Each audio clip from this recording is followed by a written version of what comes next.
আলাইকুম ওয়া রাহমাতুল্লাহি ওয়া বারাকাতুহু। তো আপনারা সকলে অবগত আছেন ফেসবুকের মাধ্যমে, ইউটিউবের মাধ্যমে যে যেখান থেকে দেখছেন।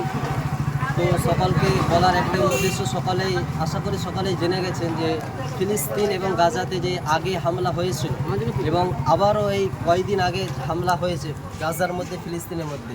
তো আপনাদেরকে বলার একটাই উদ্দেশ্য যে আপনারা এই ভিডিওটা বেশি বেশি করে ছড়াবেন, যাতে করে সকলের কাছে পৌঁছে যায়। এবং সকল মুমিন মুসলমানদের কাছে আমার একটাই অনুরোধ যে সকলেই ফিলিস্তিন এবং গাজার মুসলমান ভাই এবং বোন যেভাবে ছোট ছোট শিশুদের প্রাণ হারাচ্ছে, অনেকে বমের মধ্যে আঘাত হয়ে মরে যাচ্ছে, বাপ তার মাকে হারাচ্ছে, সন্তানকে হারিয়ে দিচ্ছে, ছেলে মেয়েরা কেউ তার বোনকে হারিয়ে দিচ্ছে। তাই আপনাদের সকলের কাছে অনুরোধ যে আপনারা সকলে তাদের জন্য দোয়া চাইবেন, আল্লাহ যেন তাদেরকে হেফাজত করে। আর একটা করে সকালে সদকা দিবেন, কারণ আমাদের কাছে একটাই অশ্রু যে আমরা তাদের জন্য বেশি বেশি করে দোয়া করি এবং তাদের জন্য সদকা করি।